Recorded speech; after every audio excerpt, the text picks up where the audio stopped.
But just really quick introduction, I'm James Larson. I've been building with AI for the past about 18 months. I've mainly worked with a lot of HVAC and service companies, and then recently partnered with Brendan and Carter, Yeah, and I'm Brendan Parker. I started working with AI about a year ago. I started with consulting companies on AI and how to use it and implement it, and then started my own company doing AI SEO, if you guys have heard of that. We basically help companies show up on ChatGPT as the answer or other AI models. And then, Yeah, awesome. And I'm Carter Wehrig. I actually started here in Real Estate Essentials selling OpenClaw setups. And so that was about 6 months ago. I started selling OpenClaw and Hermes setups. And recently I've partnered with Brendan and James so we can help solve bigger problems. So yeah, it's a brief introduction. Yeah. So basically our goal today is to help you guys learn. We're basically teaching you the framework that we go into companies and we work through these frameworks to help identify the biggest opportunities that they have with AI. And these opportunities map out the most time and money that they can save. And so we're just going to kind of work through. We're literally going to show you exactly what we do when we go in and we talk to these companies, whether they're smaller or they're doing, north of 5 to 20 million. Doesn't really matter. The framework is about the same for everyone. So yeah. Yeah, so we want to start off and throughout this presentation, chime in whenever you want if you have any. We know a lot of you guys are into AI and you know a lot about it too, so we'd love for you to share your insights, but also feel free to share any questions that you have or comments. So we're going to start off by asking, where do you see AI taking your company or industry in the next 2 years? Kind of open-ended, but keeping it short because AI is changing so fast. Right now and in 2 years it's going to be completely different. So wanted to see your thoughts of your company or your industry, where that's going to go.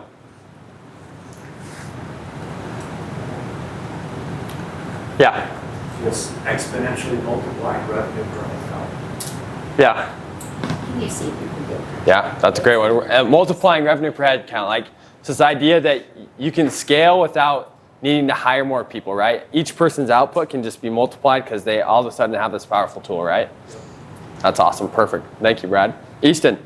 I've just been seeing sales teams a lot. They're using agents more and more, so just outbound is becoming a lot more optimized, which is cool to see. Yeah, for sure. And actually, real quick, what industries are you guys working in? So share that. Sorry, industry. Automotive technology.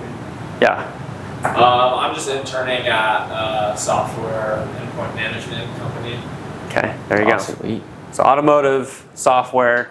What other industries we got? Real estate. Yeah. Real estate. Real estate. As well. What have you guys seen here at Real Estate Essentials? We were trying to do some ads with it, and some of them have turned out really good, and some of them have turned out a little weird. Yeah, right. It's not perfect yet. Yeah. But I asked it to try and soften a photo, and it didn't soften it at all. It made it look totally different. Yeah. We won't be using that. So you've tried in some We marketing tried to do some aspects. stuff with it. Although I did successfully remove some stuff from a background. We had a picture of us two together, and behind us was a whole bunch of shirts because it was taken up at the Ledges Golf Course. Oh yeah. Yeah.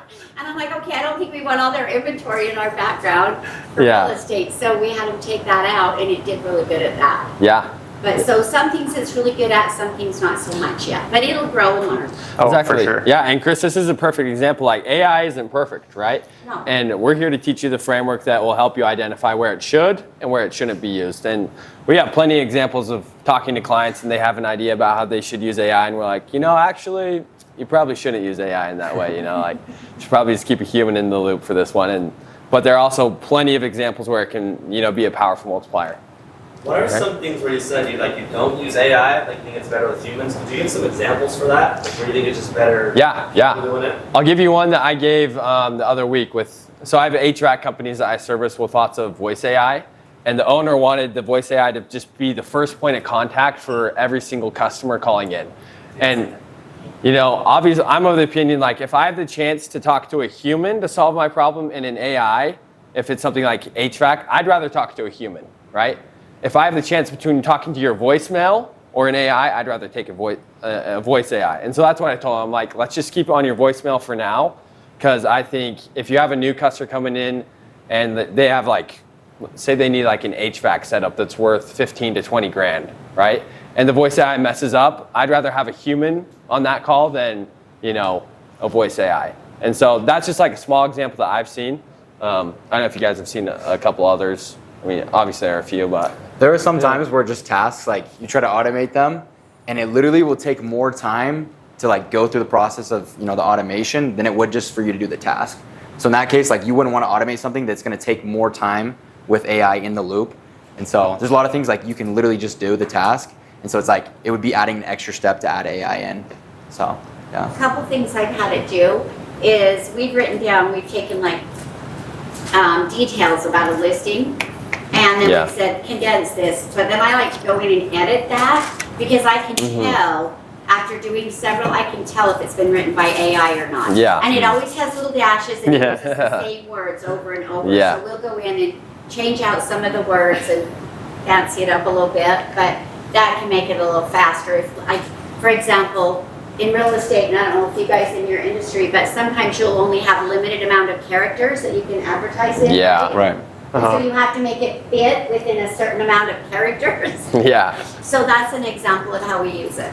Yeah, that's great. And Thank you, Chris. it's really good at that because it'll tell us how many characters, and then we can go in and tweak it. You can edit it. Yeah, that's awesome. Thank you. Perfect. Love that. Okay, any other thoughts about AI? Maybe where do you see it changing? So right now, AI is accelerated pretty quickly. I don't know if you've heard of Fable 5 coming out, and like Anthropic releasing new models, OpenAI releasing new models, and each time it's like better and better and can do way more things. Like these things can run for days on end to accomplish a single goal and not have to check back in with us. Like it's crazy. But where do you see that? Where do you see AI maybe going in sales, for example? Like we've talked about how there's some things that you should use and you shouldn't use AI, but where do you see, like, if we can imagine a perfect world, how does AI help sales or marketing for that? Go here and then there. I think like what you said, just kind of like longer context windows, like it's able to remember things for longer and work on things for longer. So I'm in marketing right now, and I just have like our brand style guide that I put in, and it'll just remember it, and I don't have to update it every single time. And so I'm excited to like have that be linked in, so that I can like, I don't have to keep checking back in with it. I can just like remember all the context and like write copy better. Yeah, totally. I love that. Over here. I'd say like, I feel like Claude Code and Claude Cowork is going to become a lot better, like stuff like that. Yeah. You can build agents and it will remember stuff, and it will kind of get stuff right off the bat a lot quicker. Because like I'm an intern at like a small investment firm just in Draper, and like sometimes I have to tell things multiple times, or like work with the code a couple times so that Claude FD file like saves it all. But sometimes I feel like in the future it'll just become a lot more automated and get it right off the bat and be able to save that coding and stuff. Yeah, that's a perfect example. Yeah. Chris, you have your hand I raised? have a different example of how it helped me. Perfect. But it was really fun. So a year ago, last August, so it's almost been a year, in the spring, my best friend and I, since elementary school, planned this major trip with our husbands to Europe for a month, okay? A whole I've never month. been to Europe, and I didn't know what I was doing and where I was going. And we had all these stops, and so to coordinate it, I went in and asked all these questions of AI, and it helped me figure out like the route. And the coolest part, I would say, it helped us plan the whole trip of all of our stops and coordinate like from the airport to everything. Because this was really complex. I think we went to like either 9 or 10 countries. Wow. And we stayed in England for like 3 days. We stayed in Sweden for 5. And anyway, there are all these other stops. Yeah. But the coolest thing that it did is we went on a Viking River cruise along with it. Yeah. So that was part of, that was a 15-day cruise. So that was half of the month. But when we went to it, we had to stay in Bergen, Norway. And like Sweden and Norway have a lot of rivers and a lot of, and so we could have stayed way far away from where we needed to get on our ship, and I asked it where was a really close place to the port. And so the coolest part was it was raining like crazy when we got to Norway. We were able to stay in Bergen in this really cool little place that was like a few blocks from the Oh, port. wow. And it was like right, all of the pictures that you see when you see Norway, there's all these little houses in a row and the water right there. Yeah. We were like just right up the street, and so we could walk to all those places and then go to the port. And I had never known how to do that. Yeah. So sometimes you gotta, like, it's got all this information about the whole world, places that we've never been, Right. that it can help us with.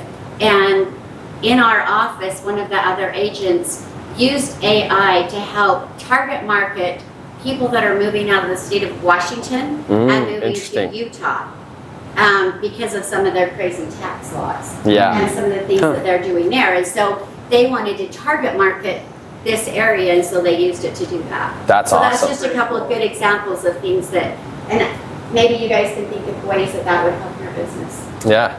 Thank you, Chris. And make sure to share that trip itinerary with us. Yeah. That'd be awesome. Oh my gosh, it was, I had a little 3-ring binder.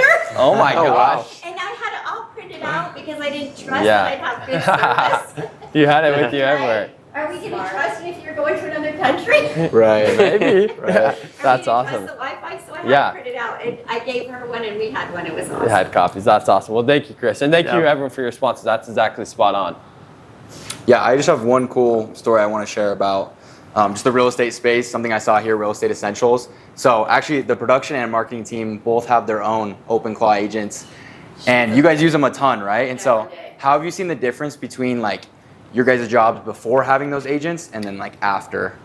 Well, for instance, yesterday we had to go and it would have taken probably we had to find a commission file from 2024 that was in Google Drive that wasn't linked. So she scanned through 600 different files to find what we needed. So, Wow. I mean, it's. I mean, that would have saved you guys hours, right? It would have Yeah. taken me all day.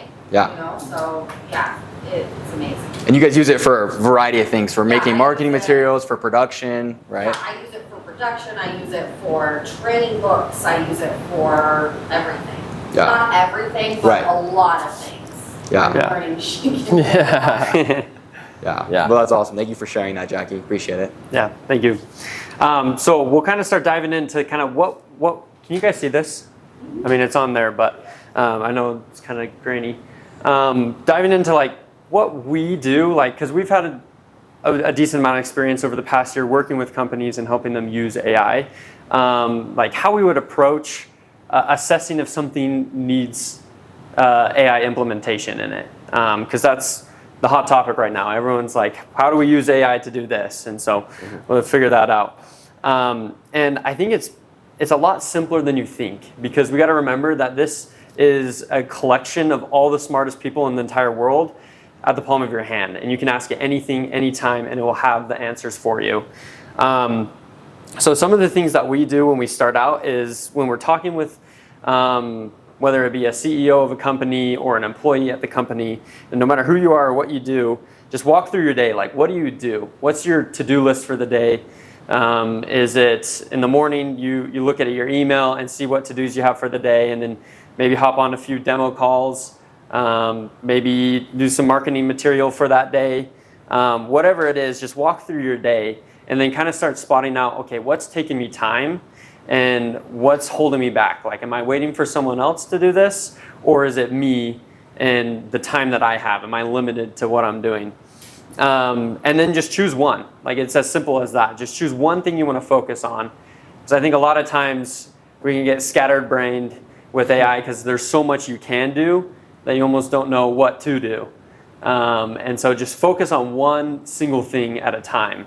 And that at least helps me as like almost the operator of my AI to focus on one thing and get it done. I don't know if anyone else wants no, to. it's exactly right. You definitely don't want to get too complicated because you can lose yourself really fast. It was really cool because James and I were actually on a call today we're working with a big company right now, and we're on the call with the leader of the HR department. And so we were just asking her, like, all right, let's walk through your day. What are the specific tasks you do? And then when we find something that has an opportunity, we ask more questions like, okay, what exactly are you doing? How are you doing the data entry? And that way we can find one specific thing to automate and not be all over the place, right? We're only talking about like one specific data entry that she's doing. Yeah, exactly. Yeah, and so while we're talking about this, if you guys want to think about something that you do, whether it's at the internship, at your job, or maybe a side project. I know we got a side project here. He's building something. So think about one thing, kind of go through this, walk through your day, spot the friction, and just choose one. And maybe write that down. And if you want to share one thing that you want to focus on, we can talk about it. I know Connor has one we're working on right now. Can we share? Yeah, that'd be awesome. Okay, so I'm an intern at a real estate development firm, and we do a bunch of stuff, but for like a good chunk of the day. You're just talking to the mic. Sorry. There you go. No, you're good. Sorry. You want me to restart? Yeah, you or- can say it. You can say it. Yeah. Okay. And so for a good chunk of the day, we do like deal prospecting. We just go on like Landglide, Google Maps, and just look at listings, you know, and look at vacant properties, and look through the zoning and everything. And so I'm trying to build an automation that, you know, is efficient, that like compares the code to the map so I don't have to keep going back and forth, and just gives me all the parcels that are vacant, the owner's name, the number, everything, so I can wake up and just have a spreadsheet of names and numbers instead of looking for like vacant land that's coded properly myself. I don't know if that made sense, but it's kind of... Yeah, no, that's perfect. Thank you. Yeah. You guys can just keep the mic there, and then when you guys talk, you guys can pass it around. So you set it down. Yeah. So at the company I'm working for, just internship, I'm working with all the different teams, whether it's finance or partner relations or sales. So it involves a lot of different calls with these different teams. And because there's so many different calls and just info getting passed around and different to-do lists and things like that, a lot of time it can get very cluttered of like action items that I need to do. And so I find myself forgetting a lot of times, like, oh crap, finance wants me to do this, or sales wanted me to do that. And it kind of gets jumbled. So it'd be cool to find like an automation that would kind of note taker on calls and things like that. Yeah, thank you, Easton. It's perfect. Love it. Thanks for sharing. Yeah, I can share something too. Okay. Sweet. So us three are part of the AIC like real estate research group for AI. Oh, awesome. But like personally, I've actually been at a wealth management company this summer and just like interning. And one thing that's really interesting is you have to cross-reference like a lot of files and reconcile them with the data in our database, just called Adapar. And I think that we waste a lot of time having to go back and forth cross-referencing and stuff, where an AI could, like Claude, could find that information and input it perfectly.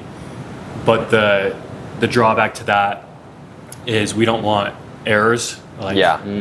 So there's lots of checks that we would have to do to develop an AI agent, which is something I'm interested in, is like, how do you encode those checks in the code for like an AI agent and everything? Yeah, that's a great question.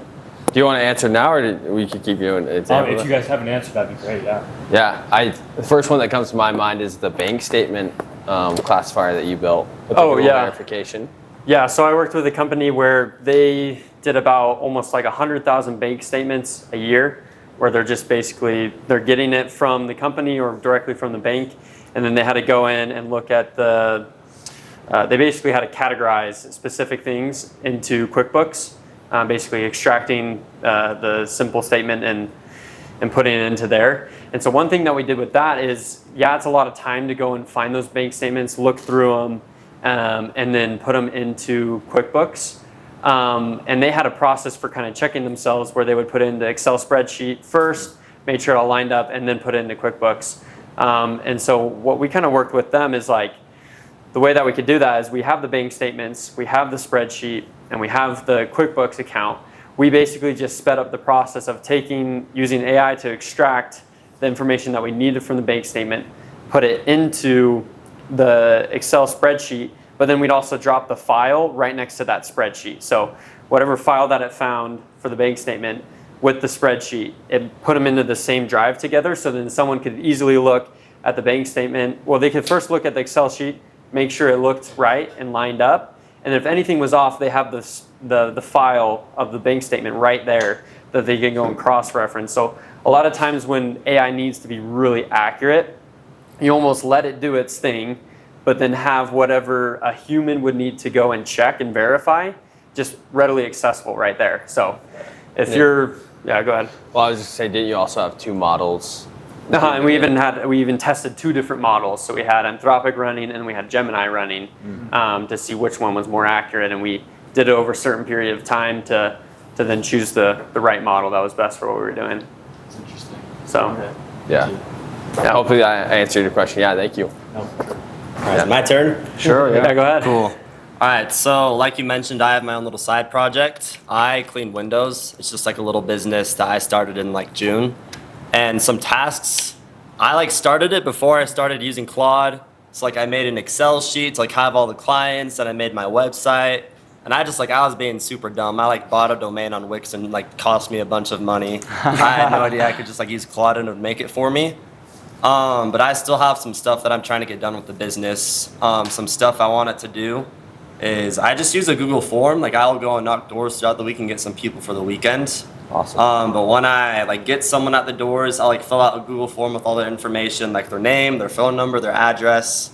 And then once I get back home, like I have an email drafted, but I want like I manually send it. Yeah. And then I also don't have like any receipts yet for when I like finish a house. So I want to format like just like as soon as I hit submit on the Google form, it'll like automatically send them an email of like their appointment, how much it's gonna cost, what we're gonna do, and then also when we finish up, like send them a receipt. So that's like a task that I have that I want to get done. And then also maybe making just a brand new website just with Claude, or just making the website I have better. So That's yeah, awesome. Pretty much. Yeah. it for me. Thank you for sharing that. That's a super good use case. Yeah. That's something you could do with something like N8N or Make.com, one of those automation platforms. You could literally just put a webhook at the end of the Google form. So when you click submit, it sends a prompt to an agent that would go and format the email the right way that you'd want it to be formatted with like the bid or the number, whatever you want on there, and it'd send it. And then you could have it even send a text along with the email. And so like there's a lot of different stuff you do with that, but it's a really good use case. So that's awesome. Thank you. Yeah. Thanks for sharing. I think we'll move on now to like actually kind of walking through this because we've had a lot of great examples, and we talked to Easton earlier about one specifically that he wanted to work on and show. And so we're just literally, I'm going to open up my Claude right here, and we're going to like walk through how we would go about building something, and then keep in the back of the mind the thing that you identified as the one thing that you would like to improve. And so how we're going to go about this is simply explain the work. Like, what do we want to do? What's the workflow? And then we're going to show the tools. So that's kind of important to understand. AI is great, but if it's not connected to anything, if it's not able to do things for us, then it makes it tricky. And then it becomes just a chatbot, essentially. And we want to build small. We want to start small, and then we slowly expand, and then just repeat over and over again. So this is kind of the idea from Easton that you kind of talked about a little bit earlier, is taking a meetings transcript from the sales team. And so how many sales reps do you have? Do you have like a lot of sales reps doing this, or? Yeah, there's a few different teams. I think in total there's probably 20 to 40, around there. Okay, so 20 to 40 sales reps. How many meetings in like a typical day do you think one of them are doing, or maybe the whole company? They're doing demos which take anywhere from like 5 to 30 minutes. I'd say each of them has at least 5. Oh, wow. At least 5. Yeah. Okay, so 5 times 25, 125 meetings a day between, on the low end at least, for the company. And then is anything happening like right now after that? Like what do the sales reps do after the meeting? It's just very manual. They just send their kind of the pricing and extra details to the client, and then they report back to the manager of how the call went. Yeah. Okay. Awesome. And then anything else, like where could you see AI improving that process? I think definitely automating sending out bids to people. Okay. I think that's a big one. That just takes a lot of time because they're having to pull out of different databases. And then they also have, I don't know if you could build this out here, but I think you could build it out with their database, but they kind of have like a sheet ranking how your call went, saying like, did you do this or did you not do this? So maybe connecting that somehow to kind of rank the call, see how it went. Yeah. Okay, sounds good. So you already have like a framework, that's awesome, of ranking the calls after they happen, and then it's automating the bid after that. So I'm gonna go here. This is, so Claude, this is on the desktop if you guys are familiar with that. There's the home screen right here and then the code side. So if you wanna talk to AI, just go to the home right here or use CoWork. But if you wanna build something, we wanna do that in code because it has more ability to do that. So let me walk through here. So help me build a dashboard. And there's a tool that I'm using called Whisperflow that I can just talk and it will type. Oh, can't really see it. Down here at the bottom right here. But He's so talking to it. we need to build this dashboard for a company. They have about 25 to 40 sales reps, and each of those sales reps do anywhere around 5 meetings a day. What we want to show is after every meeting, we want to take the transcript and extract the action items or to-dos from the call. We'd want to grade the call on how well it did, and then get that ready to submit a bid. So that's what we want to build. And then here's some of the tools. So I'll just use Railway to host this and build this. There's a sheet that has the framework for the calls and how to grade the calls. And then we'll work on the automating the bid process later. Ask me any questions you have along the way. Okay. So I'm going to do that, and I'm going to switch to Opus 4.8 so it's a little bit faster. Fable's pretty beastly and it takes a while. Token usage. Yeah. So, okay, so that was super simple. And I mentioned Railway. It's something that I've used before and where I can host things where, like, because you obviously want this dashboard to be accessible to the sales reps and whoever's using it. So it needs to be hosted, it needs to be live somewhere that you can go to it anytime, anywhere. And Railway is a tool that I've done. So it's gonna ask me for my note takers. So I personally use Fireflies. It's like a AI note-taking app, so I can connect to that.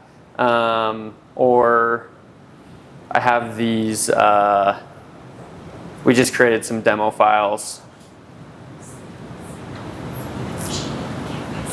Or let's do manual upload and paste for now. But you could essentially, like if you use a note taker, just connect directly in so it happens automatically. I'll paste the content. And this is saying who logs into the dashboard.